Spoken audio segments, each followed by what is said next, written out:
podcast de Boukelicious, le média de la bonne littérature, et je suis Tara Lennart. La mère, quelle figure! De Sigmund Freud à Xavier Dolan, de Marcel Proust à Chantal Akerman, de Pedro Almodovar à Hervé Guibert, pour ne citer que, les artistes ayant créé, à partir de leur relation à leur mère, ou placé ce rapport au cœur de leur réflexion et de leur création, sont légion, ni plus ni moins. Origine de notre monde à nous tous, la mère, et le lien qui nous unit à elle, définissent pour beaucoup la régularité de notre fréquentation d'un cabinet de psychanalyse ou notre équilibre intérieur. Le dernier étant souvent soumis au premier. Logique, donc, que l'on retrouve autant d'œuvres littéraires dans ce qui nous préoccupe, parlant de son rapport à la figure maternelle. Une thématique en appelant une autre, corrélée, ces derniers temps me sont passés entre les mains un certain nombre de livres sur le deuil, et spécifiquement le deuil de ses parents. Généralement, l'un ou l'autre, pas les deux à la fois quand même.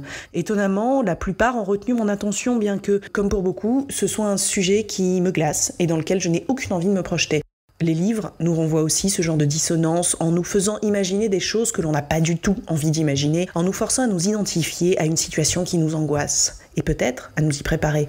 D'autres livres traitent des rapports compliqués, voire conflictuels que l'on peut entretenir tout au long de sa vie avec ses parents, sa mère en particulier. Là aussi, ils m'ont interpellé, dont un, évitant les écueils des règlements de compte dictés par de mauvais psychanalystes ou la démagogie nimbée de développement personnel.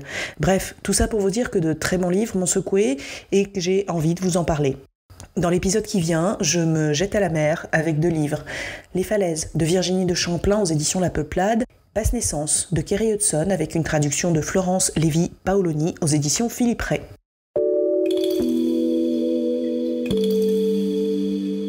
Les falaises donc de Virginie de Champlain aux éditions La Peuplade, maison d'édition québécoise dont je vous parle de plus en plus souvent. C'est un thème fort dans la littérature contemporaine, la perte d'un parent.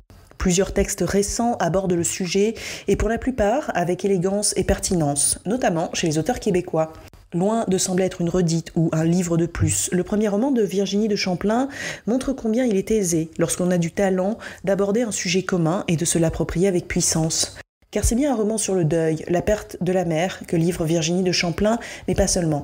En allant vider la maison de sa mère, retrouvée morte noyée dans le Saint-Laurent, en Gaspésie, au Québec donc pour les nuls en géo, la narratrice va trouver bien plus que les vestiges d'une vie. Elle va délicatement dévoiler la personnalité de sa mère, où loufoquerie et dépression semblaient alterner dans un cocktail explosif, se questionner sur elle-même, et puis sur sa filiation féminine, ses origines.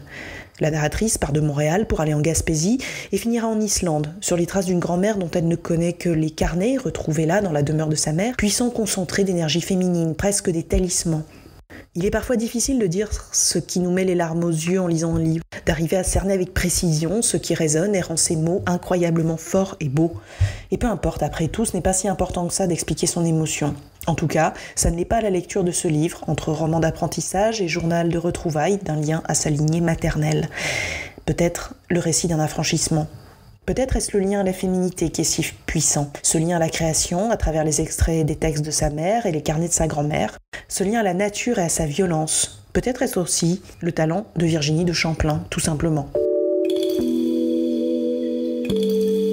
Et on continue avec Basse naissance de Keri Hudson, traduite par Florence Lévy-Paoloni aux éditions Philippe Ray. Keri Hudson, c'est un peu la marraine de Boukelicious. Son premier livre, Tony Hogan m'a payé un ice cream soda avant de me piquer maman, et le tout premier livre chroniqué en vidéo. Le temps a passé, Keri Hudson a eu le prix Féminin étranger pour La couleur de l'eau, son second roman, publié également chez Philippe Ray. On la retrouve ici avec un troisième livre, plus ouvertement autobiographique encore que le premier, plus profondément personnel, où elle revient sur les lieux de son enfance et de son adolescence, les quartiers, les foyers qu'elle a traversés, avec sa mère sans emploi et sans ressources, loin d'un père alcoolique et absent. Allocation, aide à l'enfance, centre d'accueil, placement, galère, violence, Keri Hudson a connu tout ça trimballé par une mère instable, vulnérable et absolument pas armée pour la vie de mère. Donc forcément pas d'une efficacité ni d'une tendresse absolue envers sa fille au milieu des galères. Keri Hudson est aujourd'hui une femme de 40 ans, reconnue pour son travail littéraire, une femme bien dans sa vie qui regarde en arrière, une femme qui n'a jamais oublié ni renié ses origines, qu'elle décide de montrer sans exhibitionnisme, sentimentalisme ou sans fausse pudeur dans ce récit bouleversant. Le style limpide de Keri Hudson, son humour, son sens de l'absurde et sa tendresse se glissent toujours là où l'on s'y attend le moins, habillant d'un décalage élégant des situations proches du tragique. En parlant de son propre trajet, c'est toute une classe sociale que Keri Hudson met en lumière, une classe défavorisée, maltraitée, qui survit malgré tout. Elle le montre très bien. Kerry reconnaît être réellement fière d'appartenir à toute cette force et d'être là après tout ce qui s'est passé. Elle qui vit désormais de sa plume et qui, mariée, attend son premier enfant. L'une des forces de Kerry Hudson, c'est la manière dont elle interpelle son lecteur en le visant au cœur, sans détour, sans fioriture, sans discours, juste par une démonstration puissante et touchante à la fois, une parole sincère. Voilà, c'est la fin de ce podcast avec Kerry Hudson pour Basse Naissance et Virginie de Champlain pour Les Falaises, où l'on a parlé de la figure maternelle. On se retrouve bientôt pour de nouvelles lectures, car lire, c'est bon.